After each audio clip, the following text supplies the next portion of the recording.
Cut to a small forest fire. Okay, Corinne, you remember how to do this, right? Uh-huh. Alright, can you get me a number? Right away, Uncle. Okay, I'll spot ya. Corinne flies a short ways away from his uncle and looks around until he sees a big ember shoot out at another guardian. He swiftly catches it, then places it inside the ember bucket. Good job, Corinne! Can you do it again? Corinne nods and flies out again. He looks around, but after a moment, stops smiling. His breathing begins to quicken as he looks around frantically. Corinne, are you okay? Firebirds. Wait, is that... How did I... No. What's happening? Corinne, what's wrong? What do you see? No, stay away from me. Corinne begins to fall from the sky while screaming. Ethelred! No, why? Why did you... He was just a... Hand me your bucket and take him to the tree. Soren gives Ethelred his bucket, grabs Corinne before he hits the ground, and flies away as he continues to scream. It's okay, Corinne. We'll be back at the tree soon. Just hang on. So much death. Close your eyes and breathe. Corinne, close your eyes. You've just been fire blinked. It happens. It'll go away soon. I promise. The duo flies off as the screen fades to black.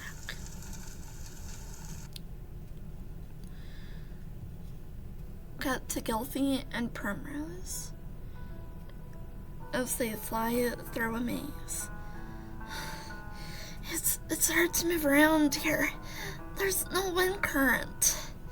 Yeah, just try to pace yourself. We have to get out of this maze. Hello. Whoa, who's there? It matters not. What matters is your choice. What do you mean?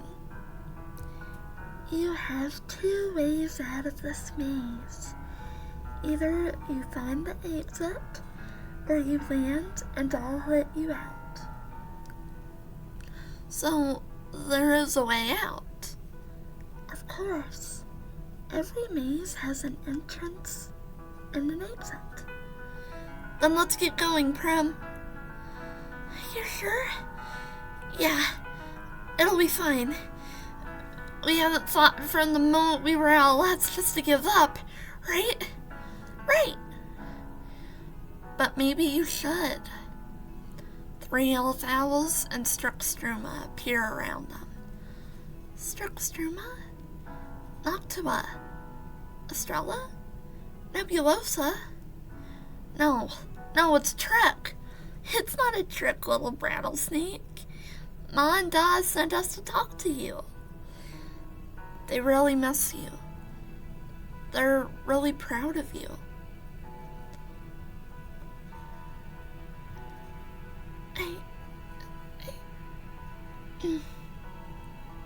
We're all proud of you.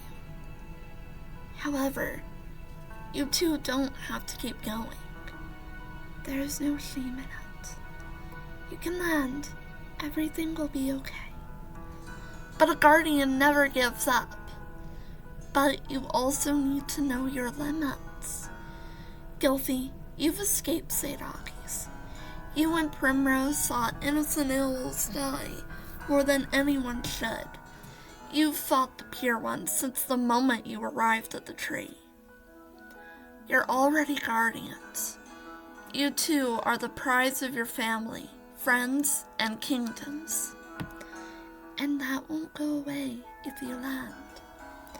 But I can feel it inside me. A burning feeling that wants me to keep going. Me too. But you don't have to listen to it. That burning desire does not know your limits. You do. It's not fair that you've been burdened with so much. You should have been allowed to spend your childhoods laughing, playing, learning to hunt. Instead, you've lost your families. You've seen father and mother figures die. You've had to learn to survive when you two barely hatched. You don't owe this universe anything. Not after everything it put you through. You can land now. You've both fought valiantly. You don't have to fight anymore. Maybe you're right. But we won't give up. Why? It's true that we've lost a lot. We've all lost our ma's and da's, brothers, sisters, friends. But we became guardians so that no one would ever have to go through this again. So that we could be there for those that do. And if we give up, we're letting everyone down.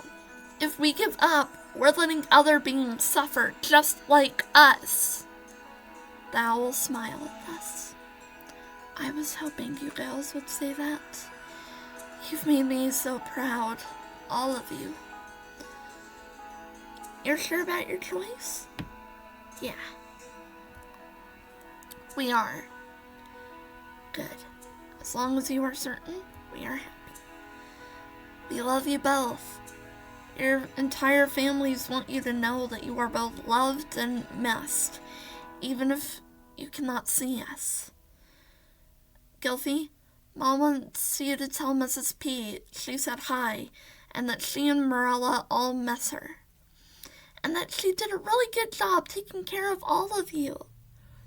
And Grimble said, tell Soren thank you for finding my daughter and destroying St. Augie's.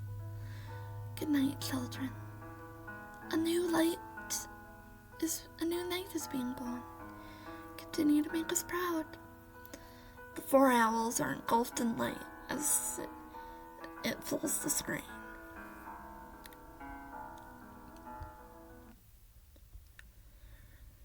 Cut to the owls arriving at a place with a fire pit. The Parliament is there, though Boron and Baron are looking weary. Are you two sure you should be out and about? Neither of you look well. We're fine, Savannah. Indeed. You're just tired. But enough about us. Pellamore, how have you been enjoying your stay at the tree these past few weeks? It's been wonderful. Soren has helped me adjust. And what of your talents? They've been advancing rather quickly. It won't be long before the talents will be able to begin to enact their duties. Does that mean you'll be leaving soon? No. Not until Naira is defeated and our group is once again an adequate size. Will we be able to see you often? Afterwards, I mean. If we're called upon. Oh. Soren looks down while Pellamore continues to stare into the fire. Gilfy lets out a big yawn. Did you not get much sleep last night? No, I had this weird dream. I had a weird dream too, as did I. What was it about? The owls begin to explain their dreams. Cut to a few minutes later. The owls have finished their stories. It felt so real. Like our loved ones were really there. Maybe they were. Some say that dreams are a way for our minds to connect to other worlds. Do you really think that's true, Cleve? Pelly, we're sitting next to someone who can see the future via dreams. I'd believe in anything at this point. Fair enough. But why now? It's hard to say. But I'm certain they have their reasons. Soren, how has Curran been? He's feeling better, but Mrs. P slithers in. I'm sorry to interrupt, but it's Corinne. What's wrong? He went to the fire pit, and I don't know how to explain it. I'll go talk to him. I'll go with you. Me too. The 3 barn owls and Mrs. P leave the group. Cut to the special hollow. Corinne is inside one of the nests, trying to calm himself down as Eglantine hugs him. Corinne, why did you go to the fire pit? Dearie, you mentioned you saw something. What did you see? My ma. I don't know how I knew it was her, but I did. What do you mean? I saw my ma. She was being carried by a bunch of different owls to a tree. Miss Palmore, you were there too. They stuck her inside a tree and used some kind of spell to make her stay near the tree. Another owl, my da, flew to the tree and set it on fire. Then he flew away with my ma. There was something about them. They looked scary. Corinne, there's more. I saw my dad another time. He was fighting you, Uncle Soren. Then I saw him chase Uncle Twilight into the clouds and then fall to the ground. Then Uncle Twilight slammed into his back. Uncle Soren, why were you two fighting? Eglantine sighs. Corinne, I think it's time we told you the truth about your mom and dad. The owls begin to explain everything. Cut to after the explanation. Corinne is silent. I'm sorry, Corinne. I know we should have told you the truth, but we were so scared that the truth would hurt you that we kept putting it off. My mom and dad were bad owls. Does that mean I'm gonna be a bad owl too? No, not if you don't want to be. Your mom and dad, they chose to do the things they did. You don't have to be, okay? How's I even able to see any of this? Corinne, you appear to have a gift called Firesight. Firesight? It's a legendary gift. Hole himself had it. Firesight allows an owl to see into a flame's gizzard. When they do, they can see things like the past, the future, or the truth. Is there any way to control it? Of course. Records exist on how one is taught to control this gift everywhere. They exist everywhere. The library should still have them. We can begin learning tomorrow. I think you've had enough excitement for one night. I agree. Eglantine, Soren, Pellamore, you two can go back to the gathering. I will watch over Corinne. Does that sound right to you, young one? Yes, ma'am. The 3 owls leave the hollow. Before Soren leaves, he pauses, looks at his nephew, then sadly looks away while leaving.